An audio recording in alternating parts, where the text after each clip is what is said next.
मेरा नाम सरस्वती है। मैं किसान हूँ। मेरी एक बहुत ही सुंदर सी बेटी है जिसका नाम मैंने परी ही रखा है। परी करीब 4 साल की थी जब मेरे पति का देहांत हो गया था। मैं अकेले ही खेती करके उसका पालन पोषण करती थी। बहुत लोगों ने कहा कि मैं दूसरी शादी कर लूं, पर मैं अपने पति से बहुत प्यार करती थी। मैं दूसरी शादी नहीं कर सकती। मैंने दूसरी शादी करने की वजह अपनी बेटी पर ध्यान देना ज्यादा बेहतर समझा। मैं उसे एक अच्छी जिंदगी देना चाहती थी जहाँ उसे सारे ऐशो आराम मिले। मैं नहीं चाहती थी कि उसकी खूबसूरती खेतों में काम कर कर जल जाए। मैंने उसे बहुत लाड से पाला था। जहाँ तक संभव हुआ वहाँ तक मैंने उसे पढ़ाया भी। जैसे तैसे मेरी बेटी बड़ी हो रही थी वैसे वैसे उसकी खूबसूरती और भी बढ़ती जा रही थी। बहुत लोगों की गलत नजर उस पे पड़ने लगी। मुझे अब उसकी फिक्र होने लगी थी। मैं उसकी शादी करना चाहती थी, पर मैं उसकी शादी किसी किसान के घर में नहीं करना चाहती थी, बल्कि कैसे घर में करना चाहती थी जहाँ मेरी बेटी को सारी सुविधा मिले। क्योंकि मैंने अपने जीवन में बहुत उतार चढ़ाव देखे हैं। अगर कभी बाढ़ या सूखा पड़ जाए तो मैं और मेरे पति कई कई दिनों तक पानी पीकर अपना पेट भरते थे। इसलिए मैं अपनी बेटी को ये जिंदगी नहीं देना चाहती थी। मेरी बेटी का व्यवहार बहुत ही अच्छा था। व्यवहार में वह बिल्कुल अपने पापा पर गई थी। उसके पापा भी बहुत अच्छे थे। गांव में सबसे बनती थी, क्योंकि किसी की भी मदद करने से वे कभी पीछे नहीं हटते। मेरी बेटी बहुत बातूनी थी। उसे बातें करना बहुत पसंद था। उसके सामने अगर कोई रोता भी था तो वह उसे भी बातों से हंसा देती थी। एक दिन मेरे घर एक रिश्ता आया मेरी बेटी के लिए। लड़का अच्छा खासा कमा लेता था, पढ़ा लिखा और संस्कारी लड़का था। मैंने लड़के से पूछा कि तुम मेरी बेटी से शादी क्यों करना चाहते हो? हम तो तुम्हारे लेवल की भी नहीं हैं, हम बहुत गरीब हैं। लड़के ने कहा, आंटी जी, अमीर गरीब मैं नहीं मानता, बस इंसान का दिल साफ होना चाहिए।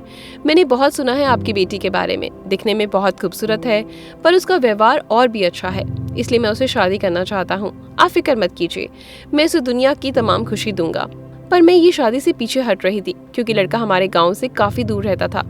मैंने सोचा मैंने अगर अपनी बेटी की शादी इतनी दूर कर दी तो फिर मैं उससे मिलने कैसे जाऊंगी। मेरी तो एक ही बेटी है जिसे मैं बहुत प्यार करती हूँ। फिर मैंने सोचा रिश्ता अच्छा है, मेरी बेटी यहाँ खुश रहेगी, मुझे तो बस उसकी खुशी ही चाहिए थी। मैंने रिश्ता पक्का कर दिया।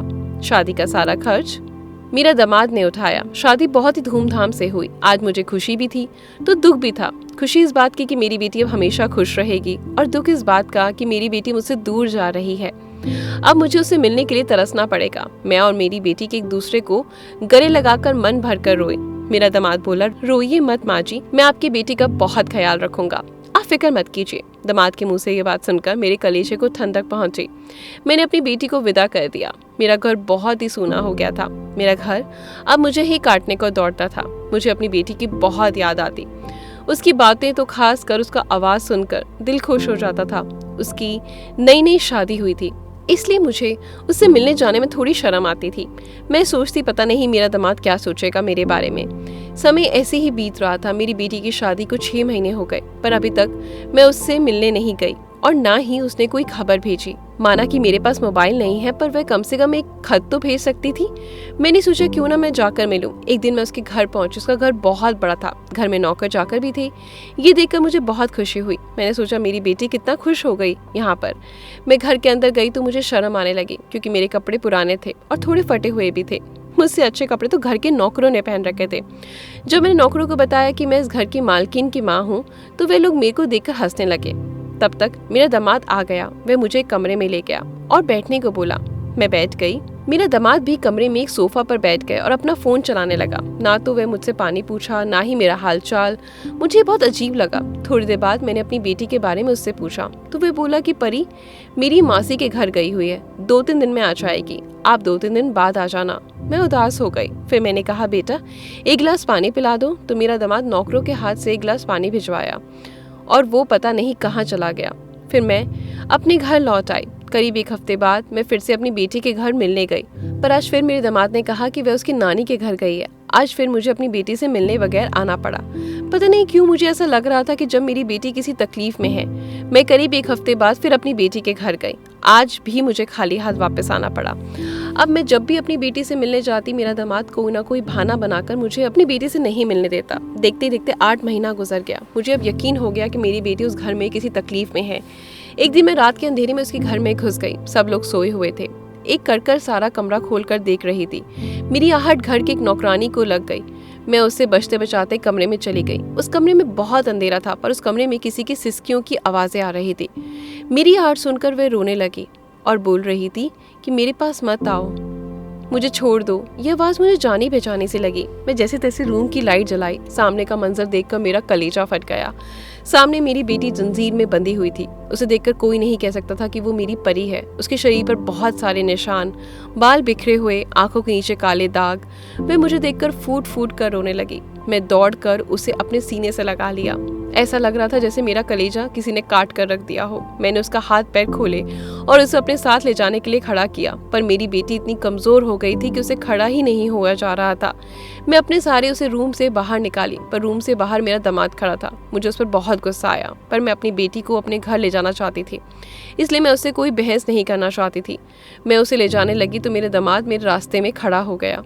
मैंने गुस्से से कहा, आज अगर कोई भी मेरे रास्ते में आया तो मैं उसे जान से मार दूंगी। मुझे आज कोई भी नहीं रोक सकता। मेरा दामाद मेरा गुस्सा देखकर मेरे रास्ते से हट गया।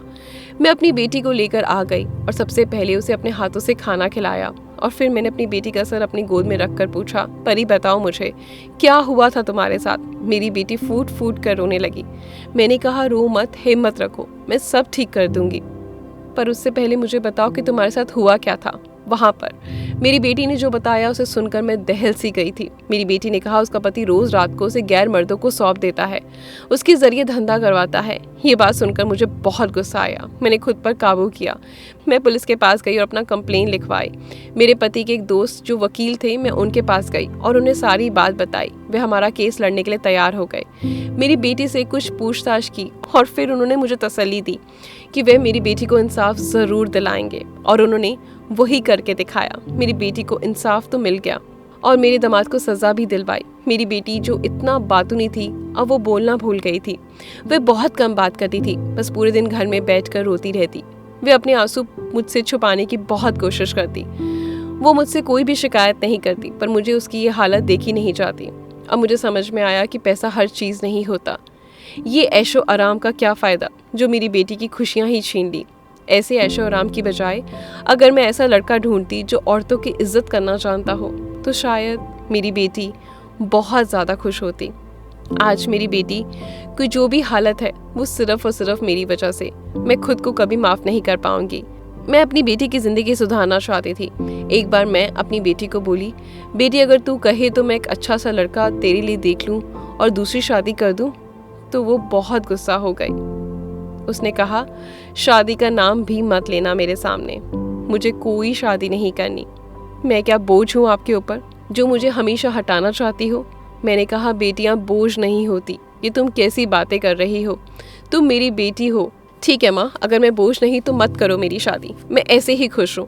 मैं अपनी आगे की पढ़ाई स्कॉलरशिप लेकर करूँगी, और जब मुझे लगेगा कि मुझे किसी के सहारे की ज़रूरत है तो मैं एक बच्चा गोद ले लूँगी, पर अब कभी किसी से शादी नहीं करूँगी।